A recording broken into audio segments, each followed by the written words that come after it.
MDR tuberculosis का दवा अगर आपका भी स्टार्ट हुआ है और आप भी दवा खा रहे हैं तो चिंता न करें। उस दवा से कुछ साइड इफेक्ट भी आपके शरीर पे देखने को मिल सकती है, लेकिन दवा बंद नहीं करनी है। छोटी छोटी जानकारी इस चैनल पर एमडीआर से रिलेटेड बहुत सारे वीडियो मैं लाने वाला भी हूँ और लाते रहता हूँ, तो इस चैनल को बिल्कुल सब्सक्राइब कर लें ताकि आपको भविष्य में किसी तरह का कठिनाई हो तो आप इस चैनल पे आपकी बेझिझक किसी भी तरह का क्वेश्चन पूछ सकते हैं, सलाह ले सकते हैं। नमस्कार दोस्तों, मेरा नाम मुकेश कुमार और आप देख रहे हैं संजीवनी हेल्थ सॉल्यूशन। एमडीआर के बहुत सारे मरीज हमारे ऐसे हैं जिनको दवा तो स्टार्ट हो गई है और दवा वो खाने भी शुरू कर दिए हैं, लेकिन उन्हें दवा के खाने से बहुत सारे साइड इफेक्ट उनके शरीर पे आने लगे हैं। एमडीआर के मेडिसिन में जब हम दवा की बात करते हैं तो सबसे जो पहला नाम आता है वह है बेडाक्विलिन का। शुरुआती दौर में 2 सप्ताह तक बेडाक्विलिन का 400 mg मुझे लेनी होती है, जिसके खाने से पेट में गैस का प्रॉब्लम, भूख का नहीं लगना, उल्टी जैसा महसूस होना, वॉमिटिंग।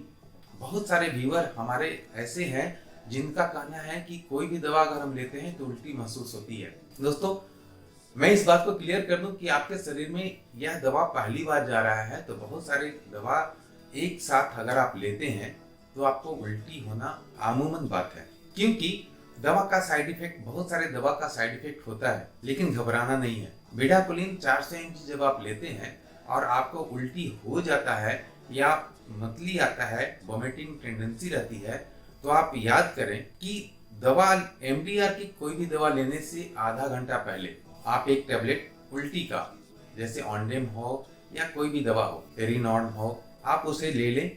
उसके आधे घंटे बाद आप दवा लें एमडीआर का। हो सके तो कुछ नाश्ता, लाइट नाश्ता कर लें, उसके बाद दवा लें।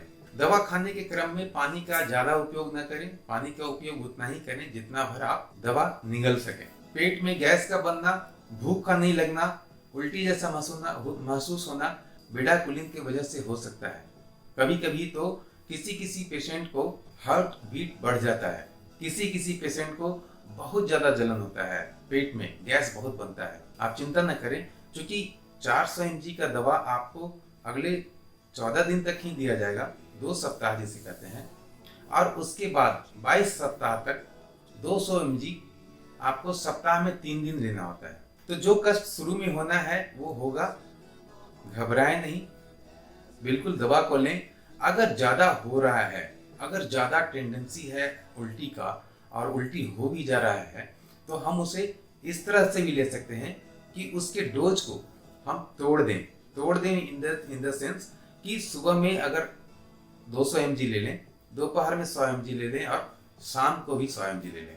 कहने का मतलब कि 4 कैप्सूल अगर हम मुझे लेना है तो 2 कैप्सूल सुबह में ले लें, 1 दोपहर, 1 शाम। दवा के डोज को आप तोड़ करके भी खाते हैं तो उसका असर आपके शरीर पे 100% होता है। ऐसा नहीं है कि हाँ वह असर नहीं करता है। बेडाक्विलिन की वजह से हमें सिर्फ पेट से रिलेटेड और हार्ट से रिलेटेड ऐसा ही कुछ प्रॉब्लम नजर आती है। इसे जहां तक हो सके जितना आप झेल सकते हैं उतना तक झेलें, और नहीं तो फिर आप उल्टी का दवा जरूर लें। लीवर से रिलेटेड आपको कुछ दवा अगर लिखा गया है तो वो लें। इसके अलावा दूसरा जो दवा है वह भी बहुत महत्वपूर्ण है, क्लोफाजिमिन। क्लोफाजिमिन के खाने से शरीर पे जो असर होता है वो सबसे बैड इफेक्ट जो ये होता है, आपके स्किन काले होने लगते हैं। मैं बता दूं कि क्लोफाजिमिन की वजह से आपको कालापन आपके शरीर पे हो सकता है, इसके साइड इफेक्ट हो सकते हैं, लेकिन घबराना नहीं है, क्योंकि यह कालापन धीरे धीरे चला जाएगा। होम रेमेडी में आप इसमें ये कर सकते हैं कि आधा चम्मच नींबू के रस में 1 इवियन कैप्सूल, विटामिन ई का कैप्सूल आप उसमें डाल दें, दोनों को अच्छी तरह से मिला लें, उसके बाद चेहरे पर लगा लें। इससे क्या होगा, आपके चेहरे को विटामिन ई और विटामिन सी दोनों मिलेगा और इसमें स्किन को जो ब्लैकिश होते जा रहा था वो बहुत हद तक कम हो जाएगा। देखिए, ब्लैक तो होगा, ब्लैकिश तो होगा, क्योंकि क्लोफाजिमिन खाना बहुत जरूरी है, लेकिन उसे हम कम कर सकते हैं होम रेमेडी से। होम रेमेडी से कम करने के लिए बस सिर्फ वही करना है, विटामिन सी यानी कि आप नींबू का रस में 1 विटामिन ई का गोली कैप्सूल काट कर पूरा घोल लें। उसके बाद उसको चेहरे पे जितना दूर हो सके पूरे चेहरे पे लगा लें। रात में लगा लें, सुबह पर धो लें। रात भर लगाए भी रह सकते हैं, कोई दिक्कत नहीं है। इससे आपकी स्किन को विटामिन सी और विटामिन ई दोनों मिलेगा, तो आपकी स्किन थोड़ा कम कालापन होगा। सबसे बड़ी बात कि यह कालापन तो 100% चला जाएगा, लेकिन उसमें टाइम लगेगी। जब आपका दवा चालू हो गया है तो दवा जब खत्म होगा उसके बाद धीरे धीरे 2, 4, 6 महीना, 8 महीना, साल भर भी लग सकता है उस कालापन को फिर से व्हाइटनेस में बदलने के लिए। घबराना नहीं है। अगर कुछ ऐसा प्रॉब्लम हो रहा है तो वह धीरे धीरे वो ठीक हो जाएगा। एमडीआर के मेडिसिन में अगर तीसरा जो सबसे महत्वपूर्ण और सबसे अच्छी दवा है वह है साइक्लोसिरिन। और साइक्लोसिरिन का जो साइड इफेक्ट है वह भी बहुत ही बुरा है। खाना बहुत जरूरी है, साइक्लोसिरिन के छोड़ नहीं सकते हैं, लेकिन उसका जो साइड इफेक्ट है उसको हम कम कर सकते हैं। और इसमें जो साइड इफेक्ट होता है वह सबसे ज्यादा नींद का कम आना, इसका सबसे बड़ी साइड इफेक्ट है। बहुत सारे व्यूअर हमारे ये कंप्लेन कर रहे हैं कि सर दवा तो खा रहे हैं लेकिन पिछले 10 दिन से, 15 दिन से, 20 दिन से सो नहीं पा रहे हैं, नींद नहीं आ रहा है, इंसोम्निया जो कहते हैं, तो यह साइक्लोसिरिन की वजह से होता है। साइक्लोसिरिन का डोज भी आपके वेट पर ही डिपेंड करता है। कौन सा वेट बैंड में आपका दवा चल रहा है उसके आधार पे चलता है।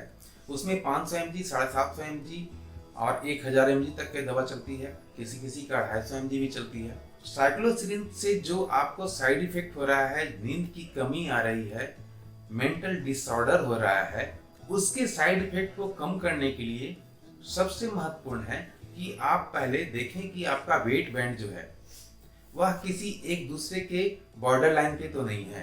अगर बॉर्डर लाइन किसे कह सकते हैं, जैसे कि 30 kg से 45 kg तक अलग डोज है और 46 kg से 70 kg तक अलग डोज है।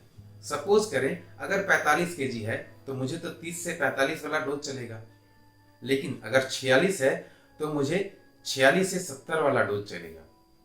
उस कंडीशन में बॉर्डर लाइन पर जो वेट होते हैं उसका थोड़ा नीचे भी डोज करके हम चला सकते हैं। वो 100% उतना ही काम करेगा जितना हमें उसकी नीड है। अगर साइक्लोसिरिन का 750 mg चल रहा है या 500 mg चल रहा है और मुझे नींद बहुत कम आ रही है, नहीं के बराबर आ रही है, तो साइक्लोसिरिन का डोज को हम भी डिवाइड कर सकते हैं।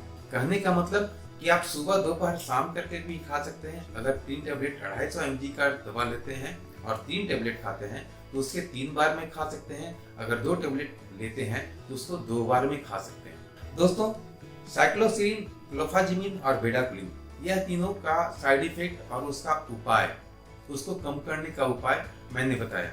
और मैं चाहता हूं कि अगर आप नए हैं इस चैनल पे, चैनल को सब्सक्राइब तो कर ले ही, क्योंकि इससे रिलेटेड बहुत सारे वीडियो आपको देखने को मिलेंगे। चैनल को लाइक करें। कोई ऐसे मरीज जिनको आप जानते हैं कि हाँ उन्हें भी एमडीआर है तो आप जरूर फॉरवर्ड करें, क्योंकि जो साइड इफेक्ट होता है एमडीआर के दवा का वह बहुत ही बुरा होता है और इससे घबराना नहीं है। आपके साथ हैं। धन्यवाद। मिलते हैं अगले वीडियो में। तब तक के लिए जय हिंद, जय भारत।